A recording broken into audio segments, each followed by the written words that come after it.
आजन्म मात्रमपि येन सखेन किंचित् चित्तं विदाय सुत शास्त्र कथान पीता चाण्डालवच्च खरवत् तेन नीतं मिथ्या स्वजन्म जननी जनि दुःख भाजा। जिस व्यक्ति ने अपने जीवन पर्यंत में अगर एक बार भी श्रीमद् भागवत महापुराण का श्रवण नहीं किया है तो देवताओं का यही कहना है कि उन्होंने इस जीवन को पाने की सार्थकता नहीं हासिल की। श्रीमद् भागवत महापुराण की यह महिमा है कि मानव जीवन प्राप्त करने की सार्थकता तभी है जब उसने श्रीमद् भागवत महापुराण को एक बार जीवन में श्रवण किया। इसलिए सनकादि नारद मुनि से कह रहे हैं सदा सेव्या श्रीमद् भागवती कथा यस्य श्रवण मात्रेण हरिश्चित्तं समाश्रय। इस श्रीमद् भागवत महापुराण को हरदम श्रवण करना चाहिए, हरदम इसकी सेवा करनी चाहिए। इस कथा के प्रभाव से भक्ति महारानी पुष्ट हो गई, ज्ञान और वैराग्य पुष्ट हो गए, सब प्रसन्न मुद्रा में वहां विराजमान हुए। ताता थैया कर भक्ति महारानी ने नृत्य किया। सनकादियों से प्रश्न किया कि मैं कहाँ रहूं। सनकादि ने कहा कि आप भक्तों के हृदय में वास करें।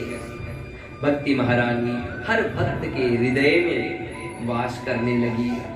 और भक्ति महारानी के पीछे पीछे भक्त वांछित कल्पतरु तणिद्युत विनिंदित पीतांबरधारी वह बाल कृष्ण लाल पीछे पीछे आए और सब भक्तों के हृदय में विराजमान हुई। ये श्रीमद् भागवत महापुराण की महिमा ही है जो परमात्मा को अपने निज लोक से, अपने धाम से खींचकर भक्त के हृदय में स्थापित करता है। निज लोकम परित्यज्य भगवान भक्त वत्सल, अपने लोक को त्याग कर, अपने धाम को त्याग कर भक्त के हृदय में स्थापित हो गए मेरे प्रभु। ये भक्ति महारानी की कृपा से है। यह प्रकोप, यह प्रभाव श्रीमद् भागवत महापुराण का ही है। और नारद जी ने प्रश्न किया कि के विशुद्ध्यन्ति वदन्तु मह्यं सप्ताह यज्ञेन कथामयेन। किस किस तरह के पापियों का उद्धार हो सकता है श्रीमद् भागवत महापुराण को श्रवण करने से, क्योंकि भक्तों का कल्याण होता है यह तो हमने प्रत्यक्ष देख लिया। भक्ति महारानी की पुष्टि होती है यह प्रत्यक्ष देख लिया। ज्ञान और वैराग्य की पुष्टि होती है यह प्रत्यक्ष देख लिया। किस किस तरह के पापियों का उद्धार इस कथा को श्रवण करने से होता है। और क्या पापियों का भी उद्धार हो सकता है? क्या श्रीमद् भागवत महापुराण में इतनी शक्ति है कि जिस व्यक्ति ने कभी धर्म किया ही ना हो, जिस व्यक्ति ने कभी प्रभु का नाम लिया ही ना हो अपने जीवन पर्यंत में, और उसकी भी मुक्ति हो जाए, उसको भी परमात्मा के परम पद की प्राप्ति हो जाए? तो सनकादि कहते हैं कि ऐसा अवश्य होता है। और हम इस बात को हवे में ऐसे ही नहीं कह रहे। अत्र ते कीर्तयिष्यामि इतिहासं पुरातनं यस्य श्रवणमात्रेण पापहानि प्रजायते। एक इतिहास की एक घटना मैं आपको सुना रहा हूं नारद जी। तुंगभद्र नदी के तट में आत्मदेव नामक एक ब्राह्मण रहते थे। उनके संबोधन में श्री सूत जी कहते हैं सर्व वेद विशारद, वो है सर्व वेद के विशारद। चारों वेद उनको कंठस्थ थे, अनेक शास्त्रों के ज्ञाता थे और ज्ञान उनमें इतना प्रगाढ़ मात्रा में भरा हुआ था कि उनके संबोधन में कहते हैं द्वितीय इव भास्कर। वह इतने ज्ञानी थे कि उनके ज्ञान से पूरे विश्व के ज्ञान की ललक को, ज्ञान की जो तृष्णा है, जो ज्ञान की आपूर्ति हो सके, इतने ज्ञानी। पर केवल ज्ञान उनके पास था, वैराग्य नहीं था, भक्ति नहीं थी। और उनकी एक पत्नी भी थी, नाम था धुंधली देवी। जैसा स्वभाव पंडित जी का था, उसके ठीक उलट धुंधली देवी की प्रवृत्ति थी। वैसे थी पतिव्रता,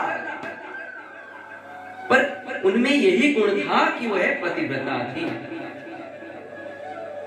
इसके उपरांत केवल अवगुण ही है। लोक वार्ता रता क्रूरा प्रायसो बहुजल्पिका सुराच गृह कृत्येषु कृपणा कलह प्रिया। कलह प्रिया थी, उनको कलह करने में बड़ा मजा आता।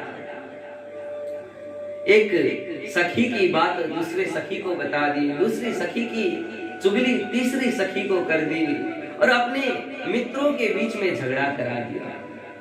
कोई भी दिन ऐसे नहीं बीतता था जिस दिन उन्होंने किसी न किसी को गाली ना दिया हो, अपशब्द ना कहा हो। और पतिदेव के घर आने से पहले वह सती सावित्री बनकर घर में बैठ जाती थी और सुबह जैसे ही पंडित जी कहीं पूजा पाठ कराने गए, गांव में निकल जाती थी। कहीं किसी की चुगली कर रही है, कहीं किसी के घर में कलह करा रही है, कहीं किसी को गाली दे रही है। ऐसी विचित्र स्वभाव धुंधली देवी की थी।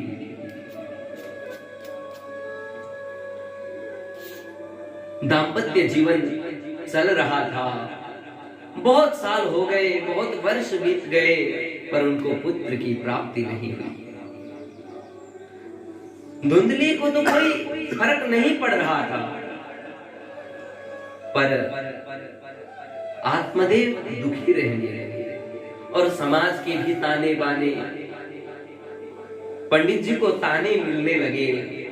इतने वर्ष हो गए, आपके यहाँ पुत्र नहीं होता और आप तो ये तो एक पापी आत्मा ही होंगे, क्योंकि ना इनका अपना खुद का पुत्र हो रहा है, ना इनकी गाय बछड़ा दे रही है, इनके घर में तो फल भी नहीं लगता।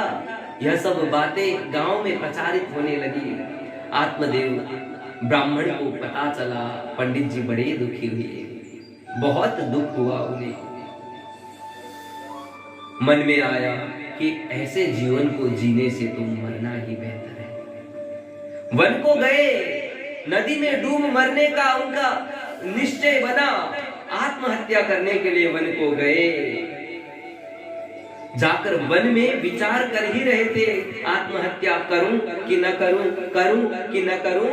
इतने में ही एक संत भगवान उनसे मिले। एक संत से उनकी भेंट हुई। संत ने देखा ब्राह्मण देवता दुखी है और संत हृदय नवनीत समाना। दुखी व्यक्ति को संत नहीं देख सकते। आए और पूछा कि बात क्या है। कथं रोदिसि विप्रत्वं काते चिंता बलीयसि वदत्वं सत्वरं मह्यं स्वस्य दुःखस्य कारणम्। किस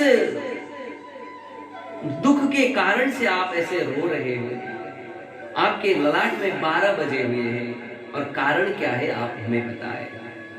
संत के मन में था कि इतने ज्ञानी ब्राह्मण है, इतने ज्ञानी पंडित जी है, ज्ञान से भरपूर है, शायद वैराग्य आ गया होगा परमात्मा की प्राप्ति के लिए, परमात्मा के लिए, प्रभु के लिए रो रहे होंगे।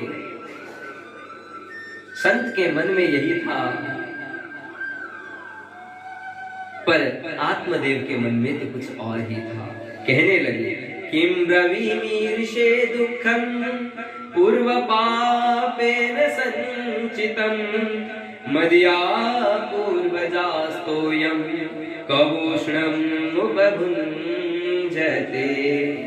क्या बताए आपको कि हमारे दुख का कारण क्या है। मुझे तो लगता है कि कोई पूर्व जन्म की ऐसी मेरी कोई गलती हुई होगी, पूर्व जन्म में कोई ऐसा पाप किया होगा कि मेरे घर में कोई पुत्र नहीं है। और केवल पुत्र, मेरे भी पुत्र नहीं है ऐसा नहीं है, मेरी गाय का भी बछड़ा नहीं है, तुलसी उगती ही नहीं मेरे घर में, मेरे घर के पेड़ में फल भी नहीं लगता, समाज के ताने बाने सुनने पड़ते हैं।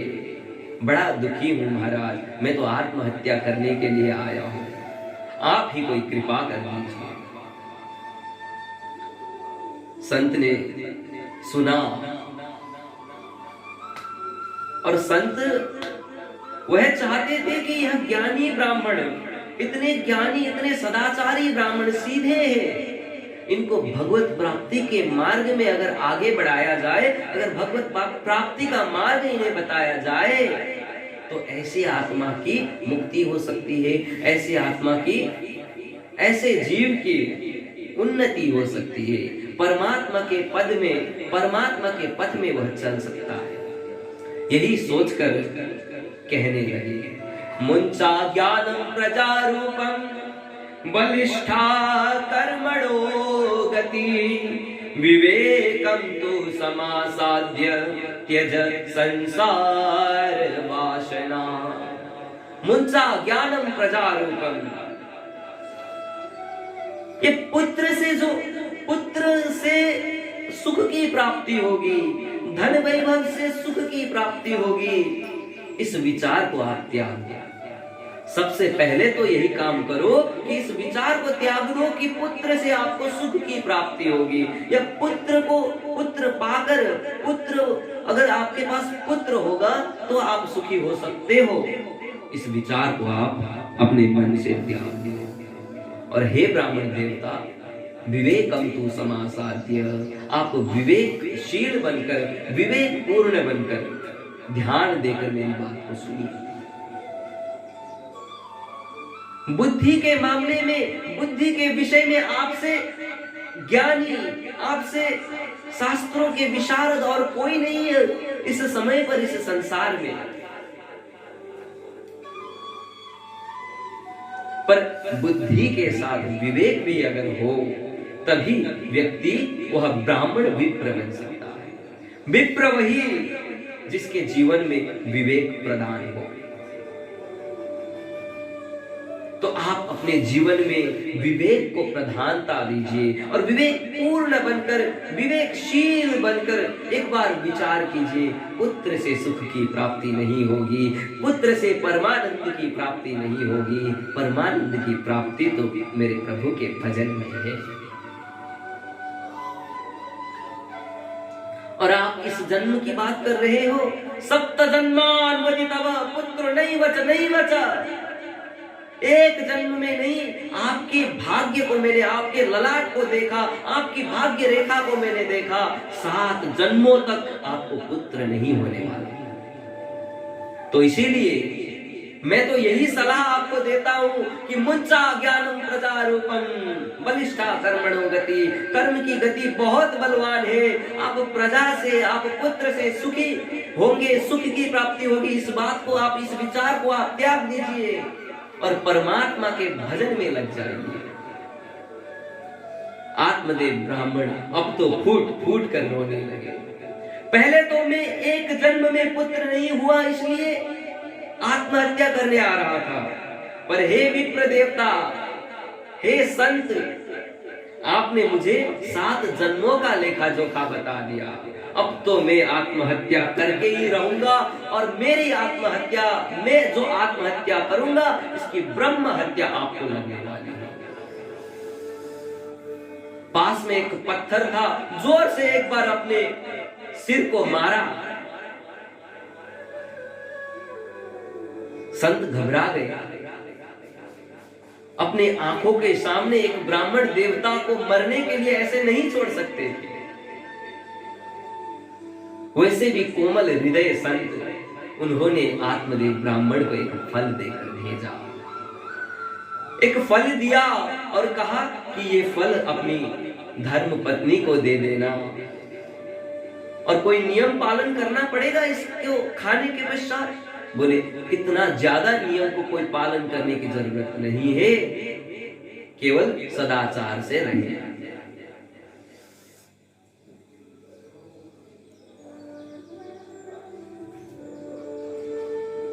आत्मदेव ब्राह्मण प्रसन्न हो गए, फल को लेकर घर आए।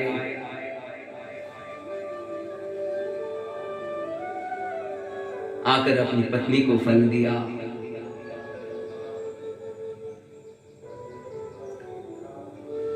पत्नी एक तो कुटिल और दूसरी तार्किक, और बिना तर्क किए किसी बात को मानने वाली थी नहीं। धुंधुली यथा नाम तथा गुण। धुंध का अर्थ होता है कोहरा, और कोहरा जहां होता है वहां कोई भी वस्तु साफ साफ नहीं दिखाई देती, और उसके जीवन में भी कुछ भी उसको साफ साफ नहीं दिखाई देता था। और बिना तर्क किए, बिना अपनी बुद्धि को लड़ाए उसको कभी शांति मिलती नहीं थी। तो उसने फल तो लिया, आत्मदेव ब्राह्मण ने फल दिया, खाने के लिए कहा और खाते हुए देखा नहीं।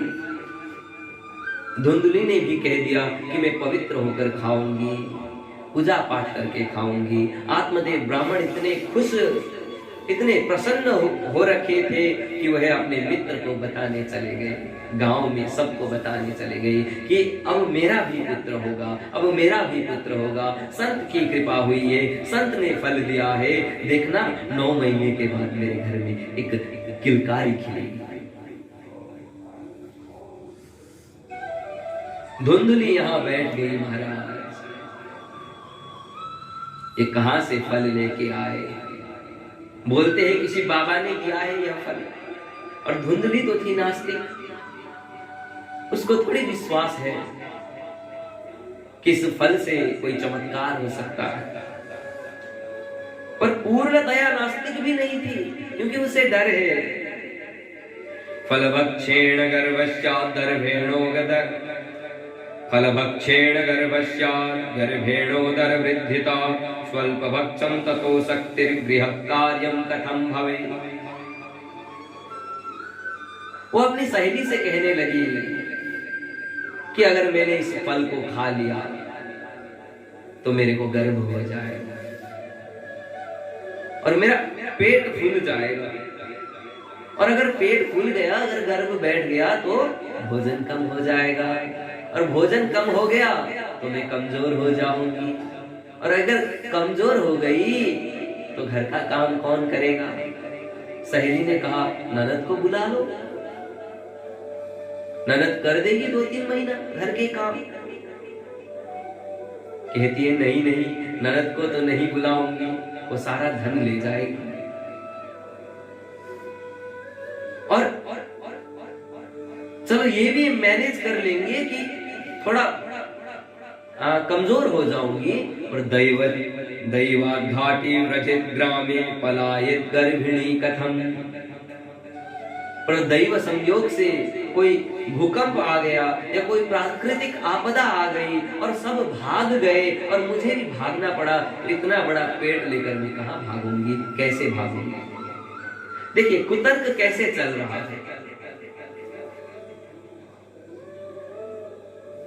सिचुएशन आया नहीं है, और सिचुएशन को अपने माइंड में क्रिएट करके उस सिचुएशन के हिसाब से वह सोचती जा रही है। प्रसूतौ दारुणम दुखम सुकुमारी कथम सहे। और प्रसूति की जो पीड़ा होती है, जो प्रसूति में जो पीड़ा होती है, मेरी जैसी सुकुमारी कैसे सहेगी इसको? महाराज नहीं नहीं नहीं, लालने पालने दुखम प्रसूतायाश्च वर्तते। और लालन पालन करने में जो दुख होगा, अरे बाप रे बाप, बाप रे बाप, बाप रे बाप, मैं तो सुकुमारी ही ठीक हूं महाराज, मुझे गर्भवती नहीं बनना है। एवं कुतर्क योगेन तत्फलम नैव भक्षितम्। ऐसे ऐसे कई कुतर्कों को उसने प्रस्तुत किया और अंत में वह फल नहीं खाया। दूसरे दिन धुंधली की बहना आई, बहना को यह सब वृत्तांत सुनाया तो बहना ने कहा कि देखो, तुम्हारे घर में धन बहुत है पर खाने वाले कोई नहीं, और मेरे घर में खाने वाले बहुत है, धन नहीं। मैं 1 महीने की गर्भवती हूं। एक काम करते हैं कि तुम गर्भवती बनने का नाटक करना और मैं अपने पुत्र को तुम्हें दे दूंगी और तुम उसके बदले मुझे धन दे दो। मैं अपने पति को समझा बुझा लूंगी, वैसे भी मेरे 6-7 बच्चे पड़े हुए हैं। तो धुंधली को ये वाला आइडिया बहुत पसंद आया और इस फल का क्या करे? बहन ने कह दिया, अरे गाय को खिला दो, देखते हैं बाबा में कितना चमत्कार है, गाय भी तो बांझ पड़ी है। उसने ऐसा ही किया। समय व्यतीत हुआ, बहना ने एक पुत्र को जन्म दिया। धुंधली ने गर्भवती बनने का नाटक किया, बहना ने पुत्र को जन्म दिया और उस पुत्र को धुंधली के हाथ में सौंप दिया। आत्मदेव ब्राह्मण सीधे साधे, उनको इस बात का कभी जीवन पर्यंत पता नहीं चला। समय बीता, कुछ 3 महीने के पश्चात, 3 महीने बाद गैया ने भी एक पुत्र को जन्म दिया। भाग्योदयोऽधुना जात आत्मदेवस्य पश्यत धेन्वा बालप्रसूतस्तु देवरूपीति कौतुकम्। गाय ने भी एक पुत्र को जन्म दिया जिसके कान गौ के थे, गाय के से थे और उसके कान गाय जैसे थे पर पूरा शरीर मानव का था और कनक प्रियम, कनक प्रभम।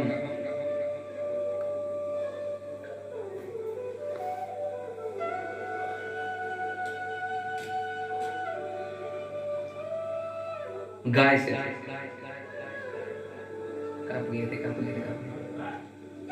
उसके कान गाय से थे और शरीर मानव का था।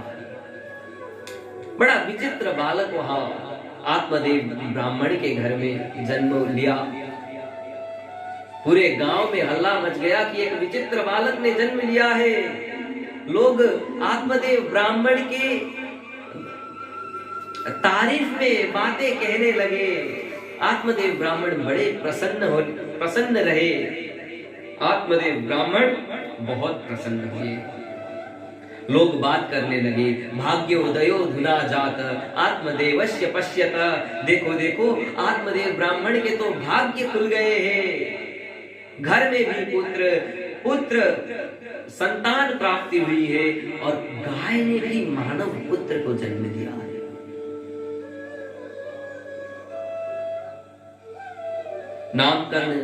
नामकरण संस्कार करने का समय आया।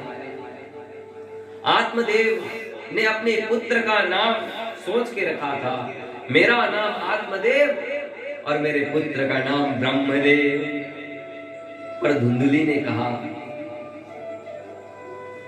कि 9 महीने तक पेट में पाले हम, इसका लालन पालन करें हम, और नाम आप अपना दे रही हो। नहीं नहीं, इसका नाम तो हम रखेंगे। ब्राह्मण ने कहा चलो ठीक है, तो क्या नाम रखती हो? मेरा नाम धुंधली और इसका नाम धुंधकारी।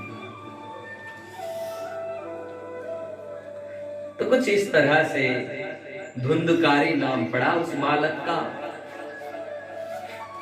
और दूसरे बालक का नाम आत्मदेव ब्राह्मण ने रखा। उसके कान गाय से थे तो उसका नाम गोकर्ण रखा गया। समय व्यतीत हुआ कियत्कालेन तौ जातो तरुणो तनयाउभौ गोकर्णः पंडितो ज्ञानी धुंधुकारी महाखल। समय व्यतीत हुआ, धीरे धीरे वह दोनों बालक बड़े होने लगे, शिक्षा अर्जन किया। गोकर्ण पढ़ाई लिखाई में बड़े कुशल बने, कुशल स्वभाव वाले बने, अच्छे स्वभाव वाले बने, पंडित बने, ज्ञानी बने। और धुंधुकारी महाखल बना। जितने भी पाप हो सकते थे धुंधुकारी ने अपने जीवन में सब कुछ किया। एक भी पाप ऐसा नहीं जो उसने अपने जीवन काल में न किया हो। कोई अंधा व्यक्ति देखे तो उल्टा रास्ता बता दे, उसकी लाठी छीनकर भाग जाए, बच्चों को कुएं में धकेल दे, दूसरों के घर को जला दे, ये सब करने में उसको ऐसे ही मजा आता था। लेकिन गोकर्ण वह ज्ञानी बने, वेदों के ज्ञाता बने और भक्त बने। समय ऐसे ही व्यतीत हो रहा था। एक बार गोकर्ण ने, एक बार धुंधकारी ने अपने पिता को मार पीटा, पैसे मांगे, नहीं मिले तो घर के सारे बर्तन बेच दिए।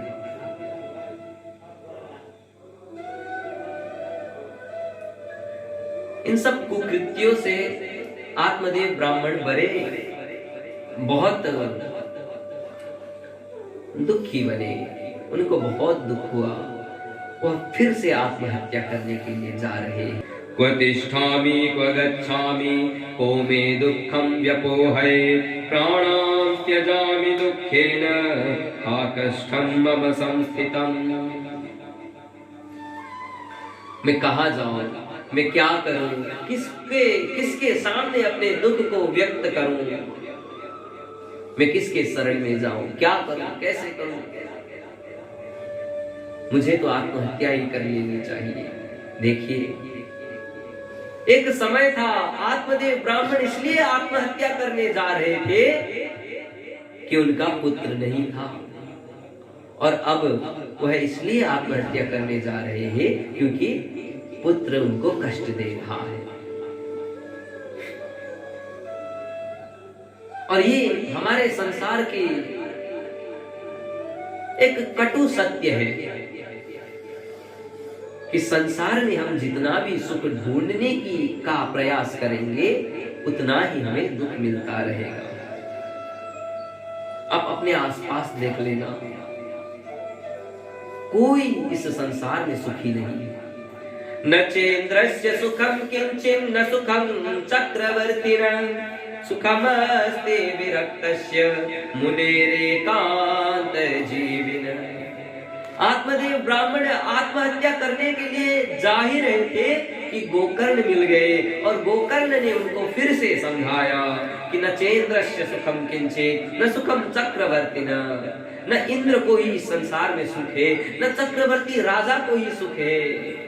इस संसार में सुखी वही है जो हरि का दास है। सुखम अस्ति विरक्तस्य, आप विरक्त बन जाओ, सारे इस संसार के सारे प्रपंचों को छोड़ दो, हरि भजन में लग जाओ, हरि कीर्तन में लग जाओ, परमात्मा के नाम का गान करने लग जाओ, आपकी सारी चिंता मिट जाएगी, आपके सारे दुख हर लिए जाएंगे। और गोकर्ण जी ने अपने पिता आत्मदेव ब्राह्मण को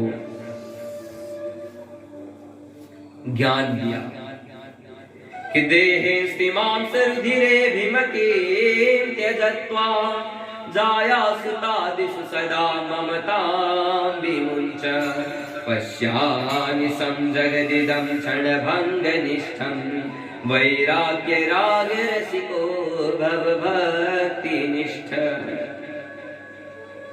सबसे पहला काम तो आप यह कीजिए कि अहंता को छोड़िए, और दूसरा काम ये कीजिए कि ममता को छोड़िए, क्योंकि अहंता और ममता यही दो ऐसी वस्तु है जिसको अगर हम पकड़कर बैठेंगे तो दुख की प्राप्ति होगी, और जिसको हम अगर छोड़ेंगे तो आनंद ही आनंद है। जब आपको पता चल जाए कि मैं जिसको मैं समझ रहा था वह मैं नहीं, जिस शरीर को मैं अपना समझ रहा था वह शरीर मेरा नहीं है, जिस परिवार को मैं अपना समझ रहा था वह परिवार मेरा नहीं है, जिस संसार को मैं अपना समझ रहा था वह संसार मेरा नहीं है। मेरा तो केवल एक ही है और वह एक काफी है।